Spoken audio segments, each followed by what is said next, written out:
Hey, we're here in downtown Springfield at the Coffee Ethic. We've got a little bit of a construction situation here. They're supposed to have that cleaned up in the next few days here. But we're gonna go inside and talk to Tom. He's the owner of the Coffee Ethic. So let's go inside and take a look. Okay, here we are at the side door. We're actually in the library, which is ran by the county here.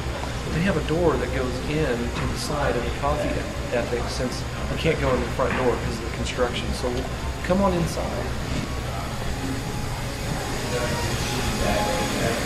And now we can kind of pan around here and you can see the front door. This is where you normally come in. And what you're going to see here is some of these strips and these big blocks here. We had a big ice storm a few years ago, and what they did with these is they pulled them out of the burn piles and were getting ready to burn them because they were down trees as part of this ice storm. So they had a company that they teamed up with that they actually rescued these out of the burn piles.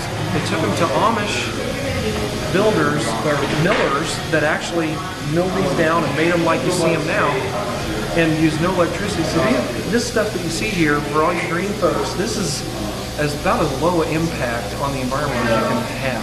It was naturally taken down, they rescued it out of the pile, they milled it with no electricity or anything whatsoever. So about the only thing we have here, guys, is just the transporting this stuff back and forth. That's the only impact on the environment that we had here. And so on we go around here, and we have your typical kind of small coffee house setup. You've got your cash register, and they've got a really nice triple head machine here. There are some nice grinders. We'll talk about those maybe in some future episodes. And then they've got their back bar. They've got some blenders and stuff like that going on. That guy you see right there, that's Tom. He's the owner. We're going to talk to him here in a little bit. And then we'll just go on back through here. You see some of this art on the walls. These are local artists. And you'll see this a lot of times in coffee shops that are in downtown areas where they'll actually use art from local artists, put it on the wall. They can put a tag on it that says, hey, this is who made this piece of art, and you can even buy it right here. It's got a price tag.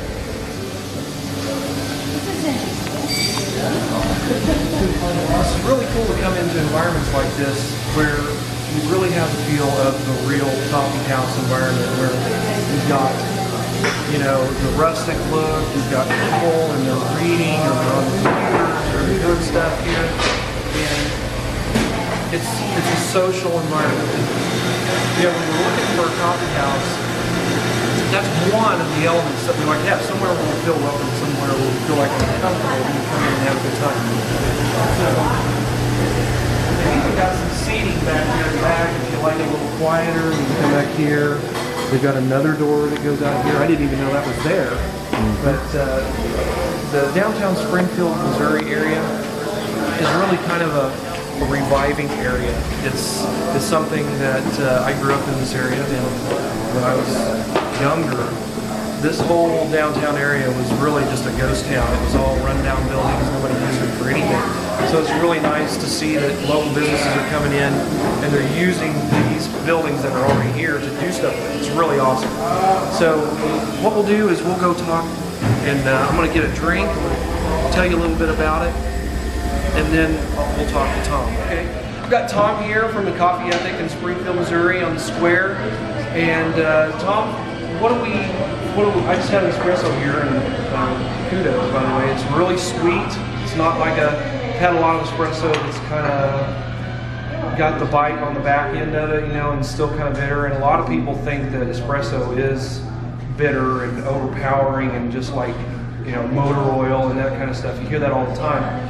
But so what's your take on how did you get to this point with this espresso?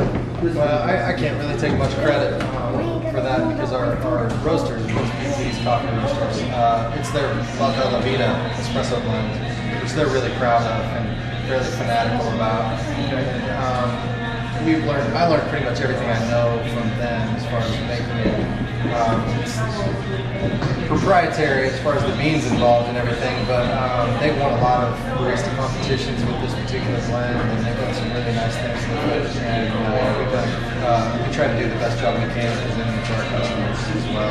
I do know it's a northern Italian roast, so it's a little bit lighter than some of the espresso. Right. I think a lot of people have the idea that espresso is a really bitter and dark and punch you in the face kind of French drink. roast, the really black, waxy looking, and I've seen your beans in the jars, and they're not that dark.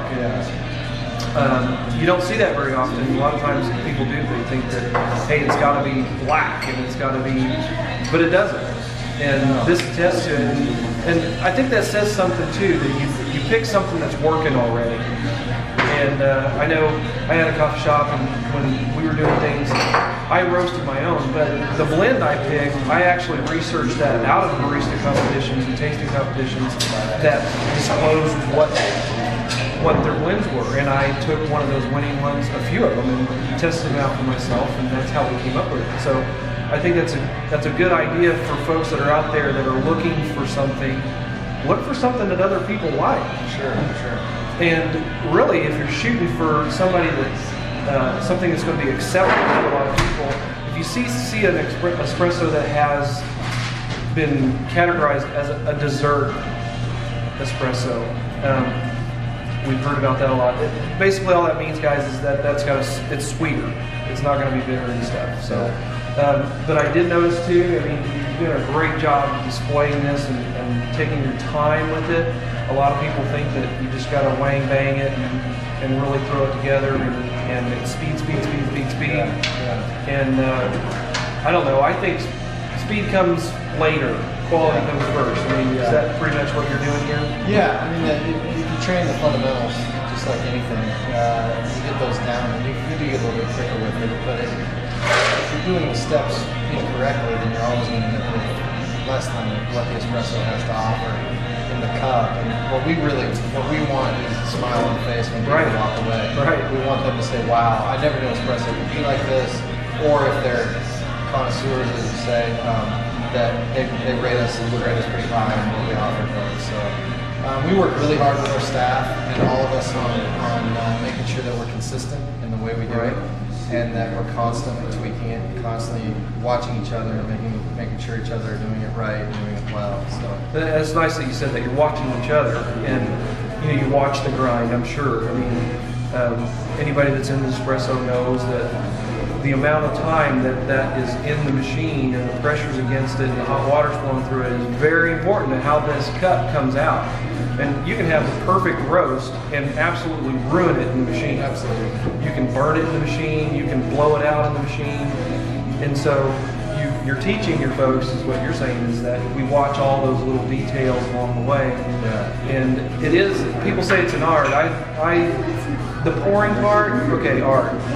The actual machine and the pressures and the timing and all that, science, can we say? Yeah. Really. And somewhere in between would be the craft. Right. As well, so, yeah. Right. But I think all those things combine to make a perfect espresso, which everybody loves. Right. So if you're looking for a good espresso, call Tom. He can get you some beans, hook you up.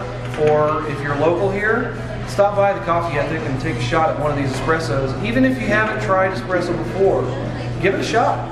I think you'll be pleasantly surprised. So that's all for now, and we'll come back and we'll talk about some of this other stuff later.